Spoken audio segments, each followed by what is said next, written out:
और आप देख रहे हैं कंज्यूमर इज किंग। मैं हूं आपके साथ कविता थपलियाल और आज का हमारा विषय बेहद खास है क्योंकि बात आज करेंगे हमारी आधी आबादी की उस समस्या की जिस पर जरूरी हो गया है कि जागरूकता फैलाई जाए क्योंकि दुनिया भर में 2 अरब से ज्यादा लोग खून की कमी यानी एनीमिया से जूझ रहे हैं। खासकर लड़कियों और महिलाओं के लिए ये बीमारी जानलेवा साबित हो रही है। भारत में भी आधी से ज्यादा महिला आबादी जो है एनीमिया के शिकार है। देश में हर दूसरी महिला के शरीर में पर्याप्त खून नहीं बन पा रहा है। 10 में से करीब 6 लड़कियां एनीमिक हैं। इसके कारण प्रेगनेंसी और डिलीवरी के दौरान जिन माओं की जान जा रही है उनमें हर 5 में से 1 मामले में वजह एनीमिया ही है। ये समस्या इतनी गंभीर है कि इससे निपटने के लिए सरकार को अलग से एनीमिया मुक्त भारत अभियान शुरू करना पड़ा है।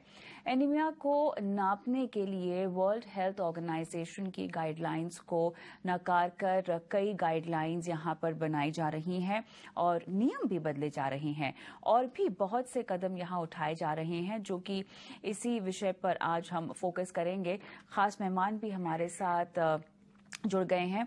डॉक्टर अंशुमन कुमार, दिल्ली के जाने माने कैंसर एक्सपर्ट और स्वास्थ्य नीति विशेषज्ञ, दिव्या गांधी डाइटिशियन और doctor Ruby Sehra senior gynaecologist Shri Balaji action medical institute और doctor Manish Maheshwari general medicine NH Ahmedabad.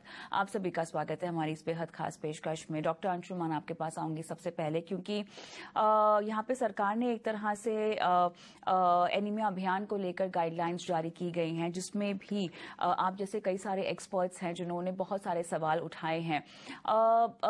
Anaemia की समस्या कितनी बड़ी है? मेरे ख्याल से थोड़ा सा हम लोग बेस लेवल से शुरुआत करते हैं। तमाम दर्शकों को बताते हैं कि एनीमिक होना या एनीमिया की कमी होना के इम्पैक्ट आपके पूरे शरीर पर और आपकी लाइफस्टाइल पर किस तरह से पड़ते हैं। जी कविता जी, बिल्कुल सही बात आपने कही। पहले तो दर्शकों के लिए एनीमिया का साधारण मतलब समझ लें कि खून की कमी होना। अगर एनीमिया की बात आज गाइडलाइन चेंज होने की जब आ रही है तो मेनली फोकस किया गया आयरन डेफिशिएंसी एनीमिया। लेकिन एनीमिया की बात वहीं तक सीमित नहीं रह जाती है और भी अलग अलग तरीके के एनीमिया हैं जो थैलेसेमिया, सिकल सेल एनीमिया और अनेक। लेकिन मेजर जो हिंदुस्तान में बर्डन आ रहा है आयरन डेफिशिएंसी एनीमिया, मतलब खून में आयरन की कमी होना।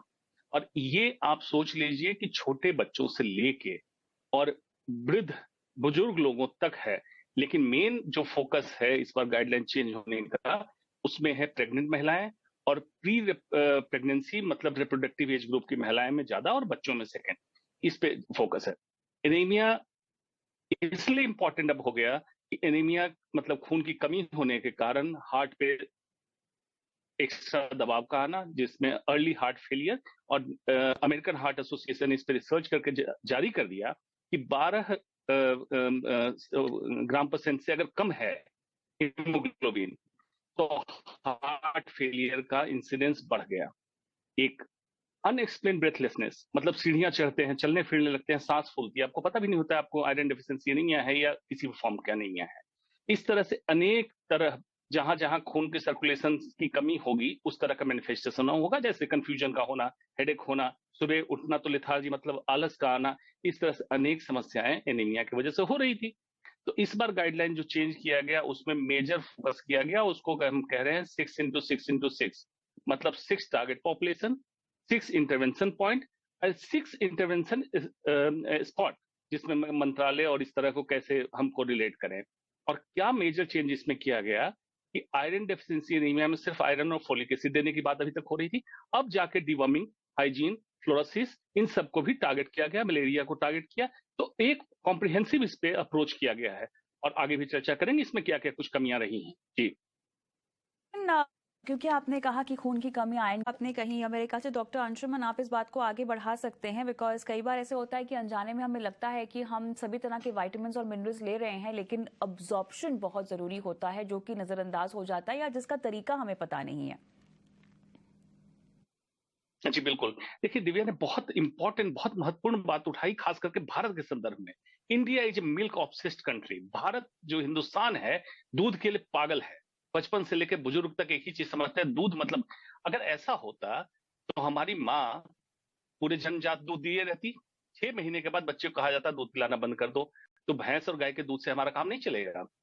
आपको समझना पड़ेगा जो इन्होंने बात की बड़ी इंपॉर्टेंट है। कैल्शियम आयरन का कॉम्बिनेशन बेकार का कॉम्बिनेशन है, मतलब कैल्शियम तो चला जाएगा, आयरन जाएगा नहीं आपका। तो दूसरा, मिल्क प्रोडक्ट के एक्सेसिव यूज से अलग जो समस्याएं होती हैं वो अलग। आप हालांकि मैं मॉडर्न मेडिसिन का डॉक्टर हूँ, आयुर्वेद में एक चीज है भोजन अनुकूलनम, और दूसरा है विरुद्धारम। मतलब कौन सी चीज किसके साथ नहीं लेनी है, इसकी जानकारी आपको पूरी तरह होनी चाहिए। जैसे सिट्रिक एसिड, आपको एस्कॉर्बिक एसिड जो विटामिन सी जिसको कह सकते हैं आमतौर पर, वो आयरन के फैसिलिटेशन को बढ़ाता है। अब इसको आप दूध के साथ लेंगे तो विरुद्धार हो गया। तो जैसे हमारे यहाँ हिंदुस्तान में सिस्टम है दही में फ्रूट सलाद बनाना, कस्टर्ड बनाना दूध के साथ, ये सारा विरुद्धार है। ये भी आपके बायोबिलिटी और मेटाबॉलिज्म को डिरेंज करता है, तो इसका भी ध्यान रखना उतना ही जरूरी है। जी कविता। अच्छा, डॉक्टर अंशुमन, एक और चीज, अक्सर प्रेग्नेंट विमेन्स को जो है आयरन सप्लीमेंट्स देने पर बहुत ज्यादा फोर्स किया जाता है, ये कनेक्शन क्या है? बिल्कुल, देखिए गाइडलाइन में ही चल रहा था, इस गाइडलाइन में रिटेन किया गया आयरन और फोलिक एसिड ये महिलाओं को दिया जाता है, और साथ में कैल्शियम दिया जाता है। तो उनके लिए भी दिव्या जी ने बहुत अच्छी बात हाईलाइट की। ऐसा नहीं कि इकट्ठे सारी गोलियां उठा के खा लें, दोनों साथ ना खाएं। तो आयरन फोलिक एसिड इसलिए दिया जाता है, कैल्शियम इसलिए दिया जाता है, सबकी डोज रिकमेंडेड है कि बच्चे को इसकी जरूरत बढ़ जाती है, और नॉर्मल सप्लीमेंट से, नॉर्मल जो खाना हम खा रहे हैं उससे इतना सफिशियंट अमाउंट नहीं पहुंचता है माँ के शरीर में जो इसकी कमी को पूरा कर सके। तो बच्चों में भी कमी होगी, लेकिन बच्चा किसी तरह माँ से गेन कर लेता है, माँ में ज्यादा कमी हो जाती है, जिसके कारण मैटरनल मोर्टेलिटी रेट, मतलब मातृत्व के दरमियान मौत होने का 20% कारण सिर्फ माँ के अंदर एनीमिया का होना है, मतलब खून की कमी का होना। इसलिए सप्लीमेंट जरूरी है। और जब गाइडलाइन अभी चेंज किया गया, जिस गाइडलाइन की मैंने बात की, एनीमिया मुक्त भारत गाइडलाइन का नाम दिया गया है, इसमें आयरन फोलिक एसिड को रिटेन करके उसकी डोज को रिवाइज किया गया, और साथ में अलग डिवर्मिंग और सारा मलेरिया सारा कुछ देखा गया है, इसलिए महत्व। लेकिन जो गाइडलाइंस अंशुमन जी यहाँ पे जारी की गई हैं, जो नई गाइडलाइंस के तौर पर हम देख भी रहे हैं, कह भी रहे हैं, इसमें भी बहुत सारी कमियां हैं जो शायद पूरी नहीं हुई है। काफी सारे सवाल भी आपने खड़े किए हैं।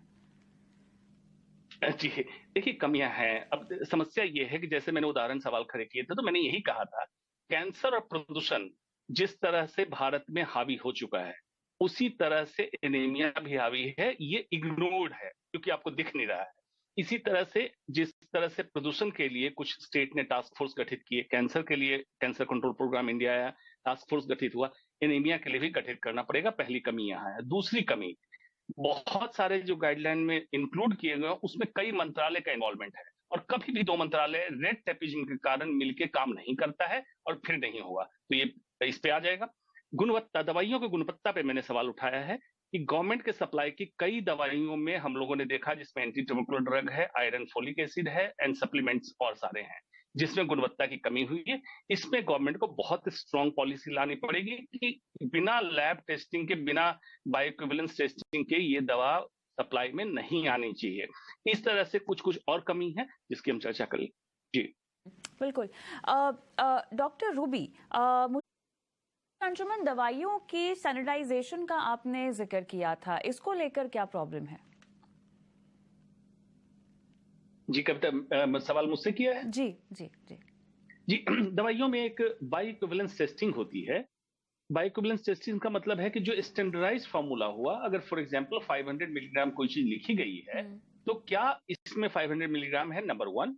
सॉल्ट कैसा है, इसका एब्जॉर्प्शन, मतलब जिसको बायोअवेलेबिलिटी कहते हैं, कि जब हम खाते हैं तो शरीर के अंदर कितना पहुंचेगा, इसकी कमी, सॉल्ट की कमी। और दूसरा, लो डोज, मतलब 500 की जगह 100 मिलीग्राम मिल जाएगा, इसकी स्टैंडर्डाइजेशन की मैं बात कर रहा। तो ये बायोइक्विवेलेंस टेस्टिंग होती है, जो गवर्नमेंट से प्रोडक्शन हो या प्राइवेट से प्रोडक्शन हो, दोनों की टेस्टिंग होनी चाहिए। क्योंकि मैटरनल ये एनीमिया मुक्त भारत में मैक्सिमम चीजें कही गई हैं डिस्ट्रीब्यूट होनी है peripheral health centre, community health centre. तो ये प्रोबेबली सप्लाई तो गवर्नमेंट से जेनेरिक फॉर्मूला को ही करेंगे, उसको करेंगे, उसकी टेस्टिंग करके ही करें, अन्यथा देने का कोई सेंस नहीं है। आप देते रहेंगे, उसका स्टैंडर्डाइजेशन होगा नहीं, कोई फायदा नहीं कर। डॉक्टर मनीष, यहाँ पर अगर हम महिलाओं की बात करें तो उसमें जो बच्चियां हैं, जो लड़कियां हैं, उनमें ज़्यादा कमी पाई गई है। अच्छा, यंग एज में तो हमारे शरीर में आई मीन ऑब्वियसली सब कुछ आपके डाइट पर निर्भर करता है। आप किस तरह से अपने आप को न्यूट्रिशन डाइट देते हैं, माता पिता कैसे बच्चों को खिलाते हैं, काफ़ी बातें इस पर निर्भर होती हैं।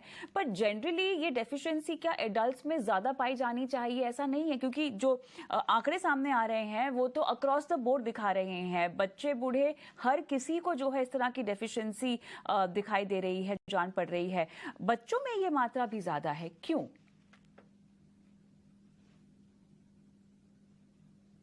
फर्स्ट ऑफ ऑल बच्चों में जो यूजली कारण, जैसे जब इंडिया हमारी जो है वो इसकी जो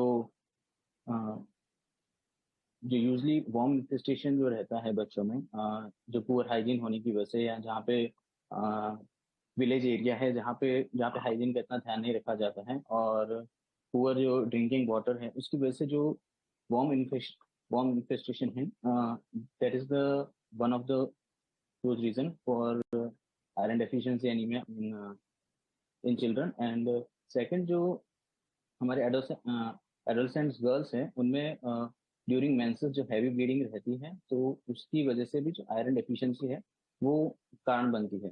और थर्ड जो इम्पोर्टेंट फैक्टर हमारी जो आज की लाइफस्टाइल है, जो स्पेशली यंगस्टर्स में, बच्चों में जो खाना जो जंक फूड लेते हैं, दैट मुझे लगता है जो अभी जो ड्यूरिंग प्रॉपर डाइट ना होना, और स्पेशली जंक फूड का इंजेक्शन काफ़ी होना, तो वो न्यूट्रिशनल डेफिशिएंसी की वजह से जो है आयरन की कमी काफ़ी रहती है। डॉक्टर अंशुमन, आप क्या जवाब देंगे? जी बिल्कुल। देखिए, डॉक्टर मनीष ने बहुत अच्छी बात कही। गांव के बच्चे मारे जा रहे हैं कृमि में, पेट में कीड़े होने की वजह से, मलेरिया की वजह से। और शहर के अर्बन बच्चे, जिसको हम कहते हैं बेटा सैनिटाइजर लेके स्कूल जाना, चाहे पानी की बोतल ले जाओ ना ले जाओ, वो मारे जा रहे हैं जंक फूड में। जंक फूड मतलब फास्ट फूड टाइप की जितनी चीजें हैं, उसको मैं कहता हूं पर्सनली न्यूट्रिशनल पॉवर्टी। मतलब एक पोषण के नाम पे गरीबी है, भले आप कितने अमीर हो जाएं, जंक फूड मंगा के खा लें, क्योंकि उसमें दो ही तत्व मिलेंगे आपको। एक जो डेफिशिएंसी कराएगा, और दूसरा जो न्यूट्रिशन पूरा नहीं करेगा। मतलब इंपॉर्टेंट चीजें आपको नहीं मिलेगी, और जो चीजें आप दूसरी जगह से खा रहे हैं उसको भी एब्जॉर्ब होने में दिक्कत कर देगा, मोटापा बढ़ाएगा। और आपने देखा ही डायबिटीज की समस्या, 10% हिंदुस्तान के बच्चे डायबिटिक हो गए, और ओवरऑल 33% डायबिटीज। तो कहने का मतलब ये बिल्कुल वाइड स्प्रेड हो गया। इसीलिए जो आपका सवाल था कि 12 कट ऑफ क्यों लाया गया, मर्दों में 13 से उतार के 12, महिलाओं में नीचे से 11 से 12, और बच्चों में 11 किया गया। इसका यही रीजन है कि अक्रॉस द बोर्ड पूरा हिंदुस्तान एनीमिक होने के कगार पे आ गया है, इसलिए ये इंपॉर्टेंट है। और इसीलिए 6x6x6 गाइडलाइन में डीवर्मिंग को बड़ा इंपॉर्टेंट रखा गया। लेकिन आपने जो पूछा था कि गाइडलाइन में क्या क्या कमी रही, आपने डीवर्म कर दिया। डीवर्मिंग की एक लिमिट होती है, कब तक डीवर्म रखेगा। इंपॉर्टेंट, आपको साफ पानी पीने के लिए सुविधा नहीं उपलब्ध है। नील हाइजीन, हैंड हाइजीन, मतलब हाथ कैसे साफ रखें, नाखून काटें, ब्रश करें, इसकी अवेयरनेस नहीं है, चाहे सरकारी स्कूल हो या प्राइवेट स्कूल हो। इसके अलावे जो रूरल या अर्बन एरिया में मॉस्किटो का जितना त्रास है, जिसमें मलेरिया के कारण एनीमिया हो रहा है, उस पर कंट्रोल है नहीं। तो जो मल्टी फेसेटेड अटैक होना चाहिए था, तब जाकर रिजल्ट जो मिलता, वो रिजल्ट अभी नहीं मिलेगा, इसमें कमी रहेगी। चलिए, तो एनीमिया मुक्त भारत जैसे अभियान की शुरुआत तो हो गई है, गाइडलाइंस भी आ गई हैं, लेकिन जब तक हर किसी को इसकी जागरूकता नहीं दी जाए, जानकारी नहीं दी जाए, तब तक इस